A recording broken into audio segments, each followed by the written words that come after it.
Leilani, I want to do my makeup like you, but I'm a beginner and I don't know what to do. I don't know what to do. Come here. I'm gonna walk you through my everyday makeup and try to make it seem beginner friendly. I'm gonna make it as understandable as possible. About 10 minutes ago, I finished my skincare routine like I do every day. I like to do brows before anything else, so I'm taking an old powder puff that just has powder on it just to dry up any oils. Today for the brows, I'm using a brow pen because I want my hairs to look very realistic. When I go in with a brow pen, instead of a brow pencil, I'll go in with eyebrow gel first. I'm going to slick the hairs where I want them to go. Once that dries down, then we can go in with the felt tip brow pen. Almost forgot, we always put on a lip balm before we do the base to keep the lips moisturized. Summer Fridays lip butter balm, you can't go wrong. Anastasia Beverly Hills Micro Stroke brow pen. This is one of my favorite brow pens ever. Shade chocolate, and we're going right in. Like I said before, when I want more of a fluffy brow look with more realistic looking brow hairs, I will grab a pen because it's just so fine. Like, look at the way this just makes fake hair strokes. Brows are filled in to my liking. Now I'm taking a potted concealer just because it's thicker and a very thin brush. Anyone works. And I'm literally going under my brow all the way to the tail, just underlining it basically, and then dragging it down and tapping that in so it blends in and there's no harsh lining. Depending on the day, I will do the same thing to the tail of the brow, and today is the day. When it comes to skin prep, I feel like people are a little bit confused on the purpose and what products to use. I like the products that are kind of like a one product do all. Bobbi Brown has a really good one. This is their vitamin enriched face base. I've been through literally probably 5 of these containers in the last 2 years. I put this all over my face, obviously besides my brows. And I also leave some space underneath the eyes because I have my own product for the under eye. This is gonna smoothen out your skin. It's gonna prep it and prime it so that your foundation can apply smoothly, evenly, have something to grip onto, and give you the vitamins, okay? This I use for my under eyes. This is their vitamin enriched eye base. It's time to get a new one, okay? I put this underneath my eyes and this lets my under eyes be super smooth and really just smoothen out the base so that the concealer can apply and blend beautifully. Depending on the humidity outside and how much I feel like I'm gonna be sweating, we'll sometimes go in with the One Size Secure the Blur Makeup Magnet Primer because this one really does keep your makeup on, but I don't need that for today. Okay, as you can see, I have a few blemishes. So some days I will take a potted concealer if I don't want my blemishes showing through. This one's in the shade Ginger and it is from NARS Cosmetics. And I will just lay over a thin layer of that concealer. None of these pimples are active, they're all scars, which is why I'm using the same makeup brush. I'm not blending those out, I'm not doing anything with them. I'm just gonna let them sit and dry. Next step is concealer and foundation. Personally, I like to do my under eye concealer first. I'm going in with Hourglass concealer in the shade Oat. This is the brighter shade, so I put it on my inner corner because I really like a bright inner under eye. And then my NARS concealer in the shade Ginger, I'm putting this on the outer part of the eye, going up. If you ever find your under eyes way too bright or kind of washed out, like it needs a little bit of color, you might want to find out what your undertones are.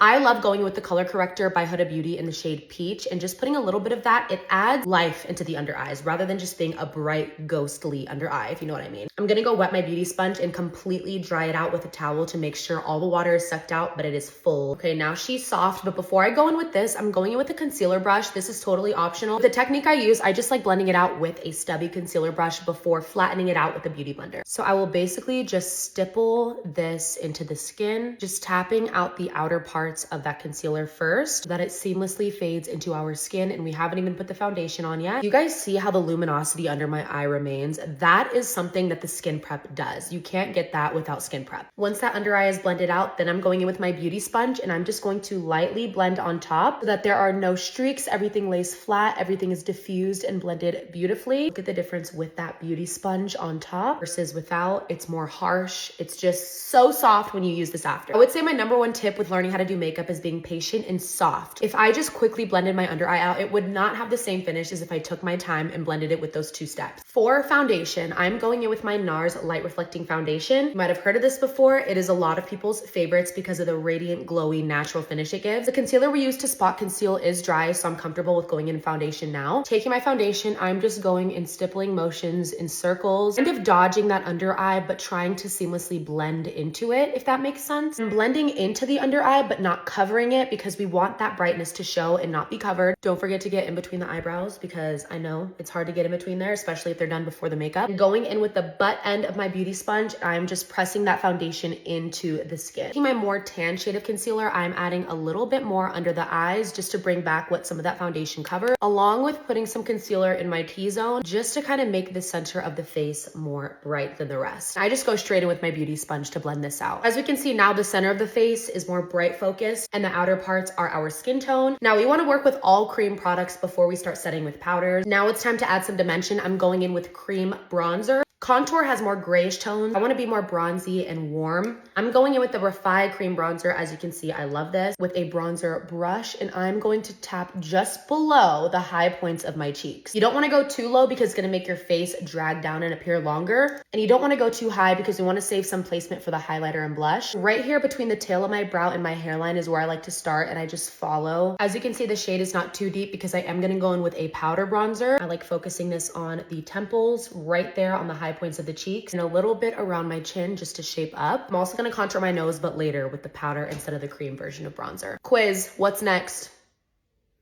If you guessed cream blush, you're correct, babe. This is my Charlotte Tilbury Unreal Blush Healthy Glow Stick. In the shade Rosy Glow, I like going straight on the stick with a brush rather than applying to my face because I don't want to pick up any of that makeup. Just circularly apply this blush. Circularly, is that the right word? Lightly dabbing and kind of flicking, if you could see my hand motion. I just love how this blush gives you like that healthy glow, which is literally in the name, Healthy Glow Stick. I do like spreading a little bit on the eyelid and kind of going up the side of the face so it's not just like a... I will also throw some on the nose. And after every step of using a new cream product, I always go in with the concealer side of my beauty blender and I blend into whatever we added. Okay, all the creams are done. What do we do next? Set. I like either going in with a translucent or bright pressed powder. Pressed meaning it is not a loose flour kind of consistency. A dense powder puff, and I will just tap the powder and I'm gonna set my T-zone. T-zone is right here, girl. I will just set this in place before we bake with loose powder. As you can see, I'm already so much more blurred and set into place. I go around my nose, my chin, in between my brows and the center of my forehead. But then I will take a fluffy face brush and lightly set the remainder of my face. Just so that nothing is wet, everything is lightly set. If I plan on doing something with the lids, I'll kind of leave those alone the entire time. There's one step in between setting with pressed powder and then setting with loose powder, and that is powder bronzer for me. Taking my Makeup by Mario bronzer. This is in the shade medium dark, and I'm going right over where I put that cream bronzer, but with the powder bronzer. Once again, this is gonna add warmth and dimension to your face. Like I said before, I like to sculpt my nose with the powder bronzer, so I'm taking an angled fluffy brush, that same powder bronzer, and I'm gonna start right here in that crease and kind of deepen it, connecting it to my brow so that nothing looks choppy whatsoever, everything flows. And I'm just going to kind of shrink that nose just a little bit, and I like flicking inwards so that there are no harsh points where we add this bronzer. I say blend into the brow, I mean flick it into the brow so that it doesn't just have like that concealer gap in the middle. I am just basically shaping my nose. Girl, what do you want? We can do anything. I also add some underneath that button and around the top, just because I feel like it lifts just a little bit when you do that. Now we're very bronzed up. We are gonna take loose powder and we're gonna bake. Do I think baking is necessary? For me, I do crease a lot under the eyes, so I definitely feel like that helps in the long run of the day. I'm taking my Huda Beauty loose powder in the shade Peach Pie. This has a light peachy tint to it, which I feel like goes very well with my skin. Taking another powder puff, and I'm laying this on the edge of the powder puff, just so I can kind of sculpt on the outside where we added that bronzer, give the nose extra shape. And I'm also going to continue this under the eye where we put the concealer up the side of the face. I'm also gonna take some and set where we put the concealer on the remainder of the face, so the chin, between the brows and center of the forehead, and right around the nose. Also, depending on the day, I might add some right here underneath that bronzer, just to add a little sculpt action. I'm gonna let that sit for about a minute. It doesn't even need to be that long. Oh, hey besties, it's been a minute, I missed you. In order to dust the bake off, I like taking a dense brush like this, and I just press in and then I flick. Press in so that all that powder gets deep into the skin, and then flick. And then flick. And I flick in the direction that I laid the powder. So if I put it up the face, I will swipe this way and not down. And I'll just kind of take that face fluffy brush and just, I don't even know, mix everything together. Right after I dust off that powder, I typically go in with a powder blush. This is in the shade Obsession from NARS. And I'm just gonna lay a light layer of blush on the cheeks just to bring back some of that color that might have gotten washed away from some powders. Center of the nose. Look at how beautiful that base looks. Stunning. For highlighter, I'm going in with the Patrick Ta Major Glow Cream and Powder Duos in the shade Sugar. I like going in with the powder first on these. I'm gonna apply that right in the center of my concealer and my blush. So right there at that middle, wherever the light naturally hits your face. And I make sure I blend this out because there's one too many times where I see just a streak of highlighter on someone's face. You know what I'm talking about? That's okay, because we're all here to learn. We'll also brush some on the bridge and the tip of the nose. Now I'm going in with the cream and I'm gonna lightly focus that on top of that powder we just applied. This is what Patrick Ta does himself because it just makes the skin look more alive. When you have a dash of wetness on top, it's just something about it. It makes it look like real skin, as we can see. Same thing with the nose and the bridge. That is the entire base finished, okay? When the base is finished, I like to set immediately. This is the Anastasia Impeccable Setting Spray. Now this is a matte blurring spray. And it's gonna lock everything in so that there's a layer of separation from your hands and your makeup.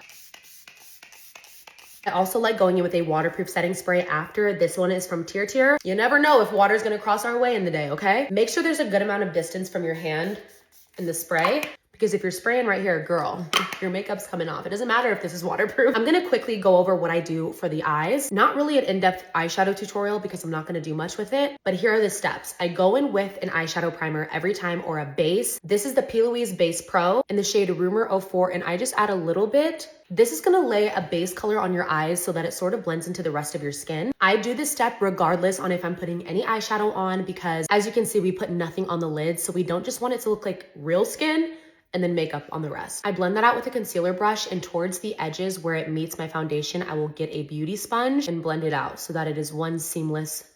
All right, something just happened that is absolutely annoying, but I'm glad it happened now so I can show you guys how I fix it. Do you see right here how there's a chunk of concealer that came off because my eyes don't know how to stop watering? What I do when that happens is I take my old powder puff that still has leftover residue on it of powder, and I go over my eye to make sure it's completely dry, all the wetness is soaked up. I will then go in with my concealer right on top of the affected area. I'm gonna let that dry down for about a minute. Then I'm gonna very gently go in with a beauty sponge and just tap, tap, tap, tap, tap until that is blended out. The reason a lot of people aren't able to cover those spots is because it is still wet, and when you apply concealer to something wet like that, it's just gonna wipe right back off, especially when you touch it with a beauty sponge. The fact that we absorbed all the wetness, now you can apply it to dry skin, going over with whatever was left on that loose powder puff.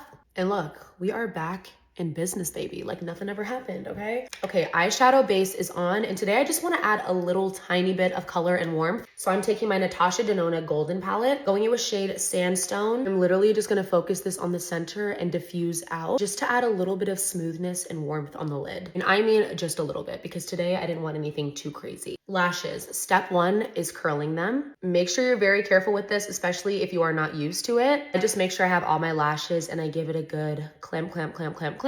Don't press too hard because I've had one too many of these break on me and it hurts. As you can see, these are much more curled than these lashes. Max Stack mascara, cannot go wrong with her, especially with a good curl beforehand. Like, are we kidding? Depending on the day, I'll add bottom mascara, but today I'm not. I don't even think I'm gonna add a falsie because I just love how fresh the eyes look with just long lashes. Shouts out to Grande Lash Cosmetics. Y'all did this to me. But I do want a pop of shimmer or highlight on my inner corner. So I'm going to take the shade Miko in that same palette, and I am just popping this right on the inner corner just to kind of highlight and add some focus in our eyes. Now for the final part, the lips. My lips are still hydrated from that Summer Fridays we put on like an hour ago. Just to remove any extra moisture, I'm taking that powder puff and going right over my lips. It removes the moisture without stripping the lips. Taking my Morphe lip liner in the shade Signature, and I'm lining my lips. I never skip this step, even if I'm gonna have the same color lipstick as the liner, because what this does is it creates a barrier so that your lips do not bleed out. This part is really beneficial for aged skin that has more wrinkles and cracks around the lip because it's easier for the lipstick to travel through those. Now that the lips are lined, I'm just going to bring some on the outer part of the lip, blend inwards. I want more of a balmy lip today to keep up with the beautiful glow we got going on. I'm taking my Lancome Lip Idol. This is like a lip balm mixed with a lip stick, and I am just applying this to the center of the lips. Look how pretty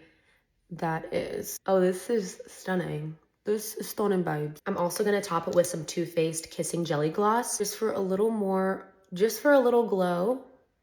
Hopefully you guys learned a thing or two from this tutorial. Let me see your fresh, beautiful beats. Makeup definitely takes practice over and over and over and over to finally learn your face and get comfortable with the movements, but you guys, you got it. You got it. If I can do it, you can do it.